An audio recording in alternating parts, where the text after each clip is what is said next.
द्विघात समीकरण quadratic equation, उसको हम शुरू करने जा रहे हैं। उसको शुरू करने से पहले एक मोटिवेशनल लाइन को हम देख लेते हैं। इसमें लिखा हुआ है, चढ़ना है हमें सूरज की तरह, चंदा की तरह नहीं ढलना है। हम है वो दिए औरों के लिए, जिन्हें तूफानों में भी जलना है। दोस्तों, आपको भी अपना मुकाम और लक्ष्य हासिल करने के लिए क्या करना है? सूरज की तरह आपको धीरे धीरे चढ़ना है, गुणवत्ता के साथ में आपको आगे बढ़ते जाना है। ऐसा ना हो कि आप जल्द ही चंदा की तरह ढलने लग जाओ। और आपको औरों के लिए भी सहारा बनना है, और तूफान कितने भी मुश्किल क्यों ना हो, आपको जलते रहना है। यानी अगर एग्जाम आपके सामने कितना भी हार्ड हो, आपको डगमगाना नहीं है। आपको क्या करना है? उनका सामना करना है और आगे बढ़ते जाना है। आपको सफलता जरूर मिलेगी। अब बच्चों, हम क्या करते हैं, हमारा जो चैप्टर नंबर 4 है, उस चैप्टर नंबर 4 के जो बेसिक्स पॉइंट्स हैं, जो आपके लिए मैं लेकर के आया हूं, उसके हम चर्चा कर लेते हैं, ताकि हम समझ सकें कि द्विघात समीकरण होता क्या है और इसके अंदर हम क्या क्या पढ़ने वाले हैं, ताकि आपके लिए ये तैयारी से पहले की तैयारी जो है वो और पक्की हो सके, और आपको ये चैप्टर नंबर 4 जो द्विघात समीकरण है वो आपको आसानी से समझ में आ सके। इसलिए हम कोशिश करेंगे कि ना इस चैप्टर के अंदर जितने भी बेसिक्स पॉइंट है उनके ऊपर अच्छी तरह की चर्चा की जाए। चलो ठीक है बच्चों, स्टार्ट करते हैं। हाँ तो बच्चों, हमारा चैप्टर नंबर 4 जो आज इसकी पहली क्लास है, इसकी पहली क्लास के अंदर हम ये सीखने वाले हैं कि द्विघात समीकरण होता क्या है और द्विघात समीकरण के हम जांच कैसे करते हैं। तो बच्चों, द्विघात समीकरण के आपको कुछ पॉइंट याद रखने हैं। सबसे पहले कि द्विघात समीकरण होता क्या है, ठीक है। तो यहां पर हम लिखते हैं सबसे पहले द्विघात समीकरण। द्विघात समीकरण। अब द्विघात समीकरण के लिए आपको कुछ पॉइंट्स याद रखने हैं, जिसके अंदर आपको ये समझ में आने वाला है कि द्विघात समीकरण होता क्या है। सबसे पहले आपको पॉइंट ये ध्यान रखना है कि ये एक प्रकार का बहुपद है। यह एक क्या है? बहुपद है।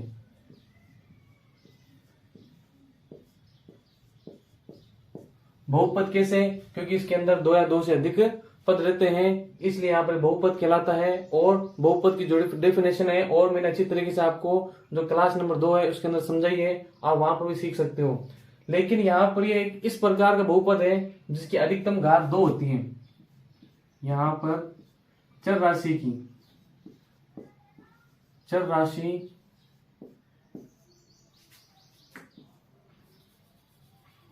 चर की अधिकतम घात क्या होती है? 2 होती है। ये आपको इसके अंदर मोस्ट चीज ध्यान रखनी है कि चर की अधिकतम घात कितनी होती है? 2 होती है। और पॉइंट नंबर 3, यह जो समीकरण है ax² plus bx plus c बराबर 0 के रूप का होता है। समझ गए बच्चों ये बात? यह एक प्रकार का बहुपद है। इसमें चर राशि की अधिकतम घात 2 होती है। देख लो इस प्रकार से अधिकतम घात कितनी होती है? 2 होती है।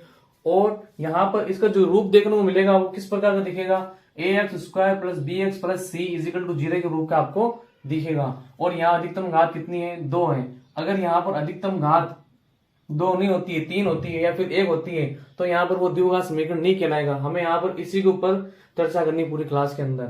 और एक बात यहाँ पर ध्यान रखनी है कि a का मान कभी भी 0 नहीं रहेगा, मतलब a नॉट इक्वल टू 0। क्योंकि अगर a का मान 0 हो जाता है तो यहाँ पर यदि a बराबर 0 तो x² भी 0 हो जाएगा।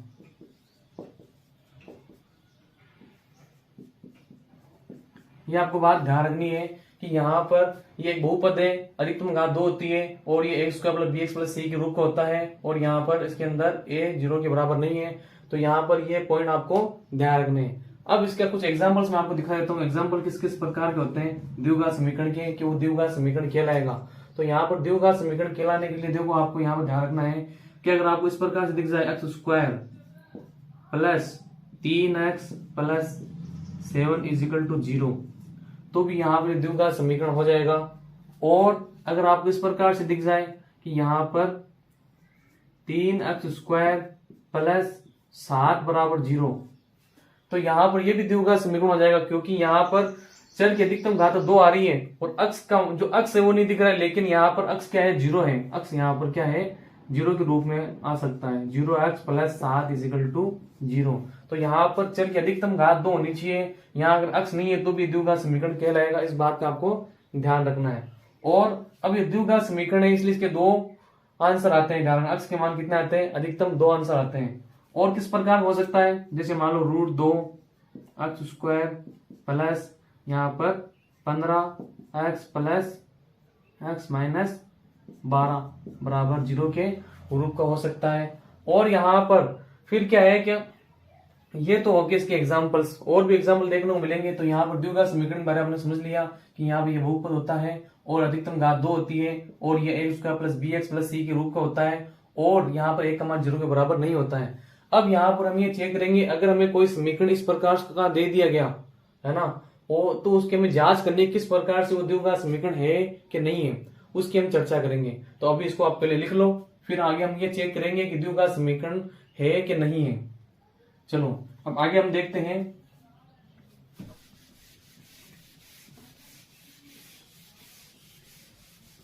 द्विघात समीकरण का तो बच्चों आपको हो गया। अब द्विघात समीकरण की हमें क्या करनी है, जांच करनी है कि द्विघात समीकरण है कि नहीं है। द्विघात समीकरण की जांच,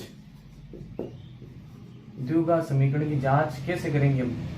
अब ये हमें जांच करनी है कि द्विघात समीकरण है कि नहीं है, उसकी हमें जांच करनी है। तो यहाँ पर इसके लिए भी आपको बेटा देखो, मैं पहले क्या कर रहा हूँ, आपको कुछ पॉइंट्स बता रहा हूँ, उन पॉइंट्स को आपको दिमाग में रखना है, जिससे आपको क्या होगा कि द्विघात समीकरण जांच करने के आपके जो चीजें हैं वो आपको दिमाग के अंदर क्लियर हो जाएगी। जैसे मैंने आपको बताया द्विघात समीकरण क्या होता है, वो चीजें आपको दिमाग में रखनी है कि बहुपद का प्रकार होता है, अधिकतम घात 2 होती है, a² plus bx plus c के रूप का होता है। और यहाँ पर कुछ एग्जाम्पल दिखाए थे आपको, तो वैसे यहाँ पर इसके भी कुछ पॉइंट्स लिख रहा हूँ जो आपको दिमाग में रखने हैं, ताकि आप आसानी से उसकी जांच कर पाओगे। सबसे पहले आपके पास यहाँ पर पॉइंट रहने वाला है कि आपको पॉइंट नंबर 1 अपना क्या रहने वाला है कि आपको क्या चेक करना है इसके अंदर। आपको सबसे पहले चेक करना है कि समीकरण जो होगा हमारा वो ax² plus bx plus c बराबर 0 के रूप का है। तो यहां पर क्या होगा कि वो द्विघात समीकरण होगा। अगर आपको वो x² plus bx plus c के रूप का नहीं दिखे तो आपको उसको सोल्व करना पड़ेगा, और सोल्व करने के बाद में आपको अगर वो x² plus bx plus c के रूप का आता है तो ठीक है, अगर नहीं आता है तो द्विघात समीकरण नहीं रहेगा। अब यहाँ पर सोल्व किस प्रकार से करेंगे उसके लिए भी आपको कुछ पॉइंट्स ध्यान में रखने हैं। जैसे यहाँ पर कुछ सरल समीकरण हैं जो आपने 8 क्लास के अंदर पढ़ी है, 8 क्लास के अंदर और 9 क्लास के अंदर भी पढ़ी है। तो पहले मैं आपको वो सरल समीकरण बता देता हूँ, जिससे आपको ये पता चल जाएगा कि यहाँ पर हमें क्या क्या जांच करनी है, जांच करने के लिए हमारे पास क्या क्या सूत्र होने चाहिए। तो यहाँ पर देखो, सबसे पहले अगर आपको a प्लस बी का होल स्क्वायर दिख गया तो आपको इसको आसानी से कैसे सोल्व करना है कि पहले a का square plus 2ab plus b का स्क्वायर, ये आपको ध्यान रखना है। फिर यहाँ पर a माइनस बी दिख गया आपको, तो यहाँ पर क्या कर सकते हो आप, a² minus 2ab plus b² कर सकते हो। और अगर आपको इसके अंदर a² माइनस b² दिख गया तो आप इसको, अगर आपको इस प्रकार से दिखता है a प्लस बी और a माइनस बी, इस रूप में अगर आपको दिखता है तो आप इसको क्या कर सकते हो, a² माइनस b² के रूप में कर सकते हो। और इसके बाद में अगर आपको फॉर्मूला ऐसे दिखे a प्लस बी की घात 3, ठीक है, होल क्यूब है, a प्लस बी की घात 3 अगर आपको दिख गया तो आप क्या करोगे, a की घात 3 प्लस यहां पर 3a²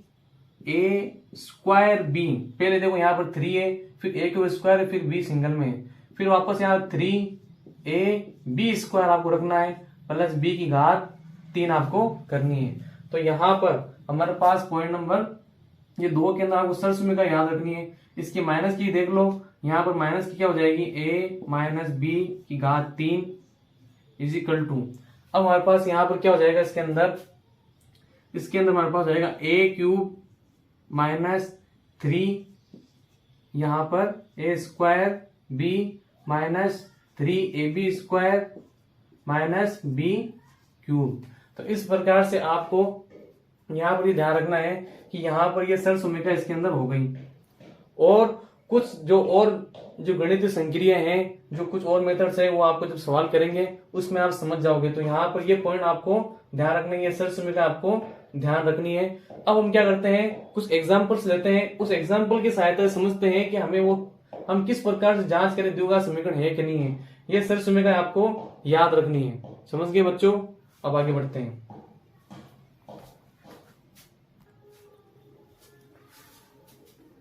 साथ ही साथ बच्चों एक बात आपको और ध्यान रखनी है, अगर आपको चर राशि के मान अगर प्लस या माइनस में दिखे तो यहाँ पर जो समान चर राशि है वो यहाँ पर क्या हो जाएगी, जुड़ती है या फिर घटती है। और अगर चर राशि जो है उनके अगर आधार समान है तो घाते जुड़ जाएगी।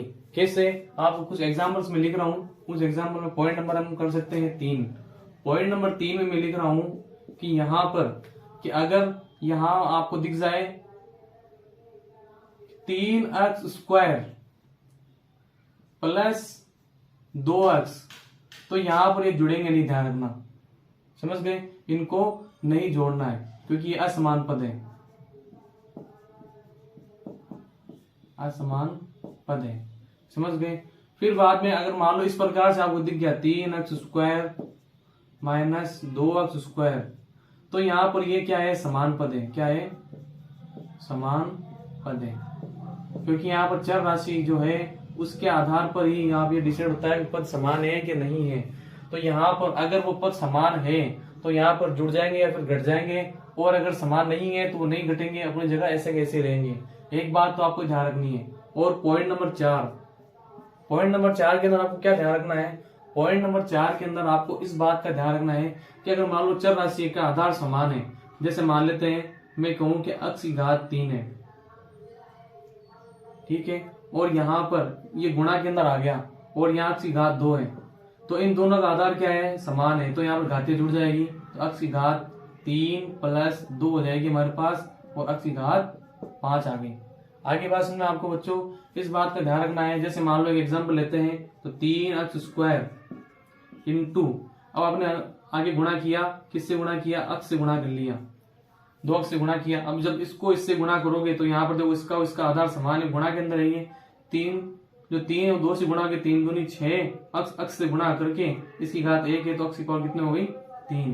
तो इस प्रकार से यहाँ पर आपको इस बात का ध्यान रखना है, जब चर राशि आधार समान होता है तो घातें क्या होती है, जुड़ जाती है। इस बात का आपको ध्यान रखना है।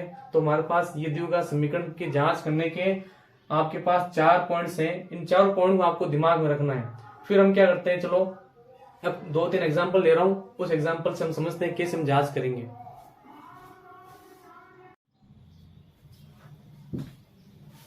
वापस एक बार रिपीट कर देता हूं। देखो बच्चों, वापस बच्चों एक बार रिपीट कर रहा हूं। समीकरण के अंदर ax² plus bx plus c equal to 0 के रूप का है। a प्लस b का होल स्क्वायर कितना हो गया, a² plus 2ab plus b²। a minus b का होल स्क्वायर हो गया a² minus 2ab plus b²। a plus b और a माइनस b रूप में दिखे तो आपको a² माइनस b² करना है, और a प्लस b का होल क्यूब दिखे तो a³ plus 3a² b plus 3ab² plus b³ आपको यहाँ पर रखना है। और अगर माइनस में दिख जाए तो यहाँ पर देखो हमारे पास क्या हो जाएगा, a माइनस बी का whole cube is equal to a³ minus 3a² b, और यहाँ पर ab² माइनस, क्योंकि यहाँ पर जो b है वो माइनस के अंदर है और यहाँ पर b के ऊपर स्क्वायर आ रहा है तो इतने आप प्लस के अंदर हो जाएगा। और यहाँ पर मैंने आपको बता दिया कि असमान पद जो होंगे वो यहाँ पर नहीं जुड़ते हैं। समझ गए? तो यहाँ पर ये असमान पद हो गए, ये समान पद हो गए, तो यहाँ पर ये जुड़ते या घटते हैं, लेकिन ये नहीं होंगे। इसके अंदर आपको ध्यान रखना है। हाँ तो स्टूडेंट्स, द्विघात समीकरण की जांच करने के लिए मैंने कुछ आपके लिए उदाहरण लिए हैं, एग्जाम्पल्स लिए हैं। इन एग्जाम्पल्स की मदद से हम ये समझेंगे कि समीकरण की जांच कैसे करते हैं। अब मैंने आपको सर्व समीकरण लिखाई है, उस सर्व समीकरण के आधार पर ही हम यहाँ पर इनको सोल्व करने वाले हैं। तो बच्चों देखो यहाँ पर सबसे पहला एग्जाम्पल हमारे पास है x प्लस 1 का whole square plus 2 bracket x minus 3, ये हमने ले लिया। अब यहाँ पर देखो इसके अंदर सबसे पहले देखो आपको दिख रहा होगा कि यहाँ पर a प्लस बी का होल स्क्वायर है, और यहाँ पर इसकी मैंने आपको सर्व समीकरण लिखाई है। क्या लिखा है मैंने यहाँ पर, इसके अंदर a प्लस बी का जो होल स्क्वायर होता है वो होता है हमारे पास a square plus 2ab plus B square. तो ठीक है, अब यहाँ पर में ये चीज अप्लाई करनी है। ये हमारे लिए a हो गया, ये हमारे लिए b हो गया। तो यहाँ पर x square plus 2ab 2 into x into 1 plus 1 का स्क्वायर, ये 1 का स्क्वायर बराबर, ये यहाँ पर हमने क्या किया, सर्च में इसके ऊपर अप्लाई कर दिए। अब यहाँ पर ज्यादा कोई हार्ड नहीं है, इसको इससे इन दोनों से मल्टीप्लाई करना है। जो 2 है वो इन दोनों से मल्टीप्लाई होगा। 2 को जब x से गुणा किया 2x, और 2 को जब 3 से गुणा किया 2 3 6, ये हो गया हमारे पास इस प्रकार से। अब यहाँ पर देखो x स्क्वायर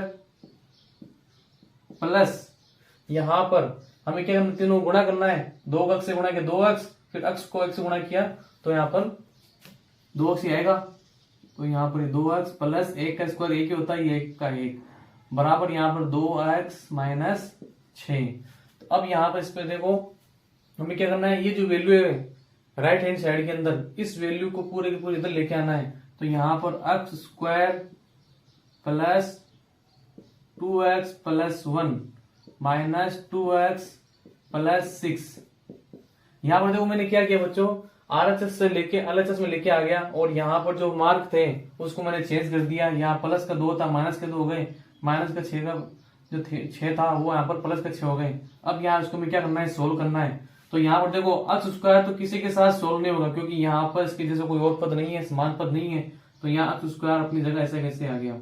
लेकिन यहाँ पर देखो ये और ये जो आपको दिख रहा है, यहाँ पर इन दोनों के अंदर क्या है, इन दोनों के अंदर बच्चों यहाँ पर आपको दिख रहा होगा कि यहाँ पर ये जो प्लस का 2x है, ये माना का 6x है, इसको जब बराबर की इस तरफ हम लेकर के आए तो यहाँ पर क्या हुआ, ये दोनों समान पद हैं। दोनों समान पद में ये प्लस का है और ये माइनस का है, तो यहाँ पर और दोनों समान है, इसलिए यहाँ पर दूसरे को कट जाएंगे, और हमारे पास बचा क्या यहाँ पर प्लस का 7 इजिकल टू 0।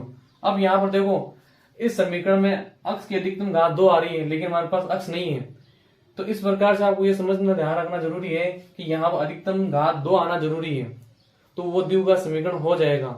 यहाँ पर क्या हुआ, हमारे पास x का जो गुणांक वो 0 हो गया, तो यहाँ पर ये क्या कहलाएगा, द्विघात समीकरण कहलाएगा। तो ये द्विघात समीकरण है, क्या है, जो किस प्रकार से ax प्लस बी के रूप का है, यह हम इसको इस प्रकार से लिख सकते हैं, x square plus 0x plus 7 equal to 0।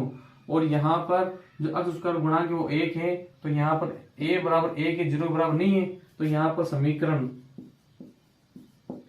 ax square plus bx plus c equal to 0 के रूप का है। समझ गए। तो इस प्रकार से X square plus B X plus C equal to 0 के रूप का है। तो यहाँ पर हमें क्या मिल गया, इसके अंदर ये पता लग गया कि ये द्विघात समीकरण है कि नहीं है।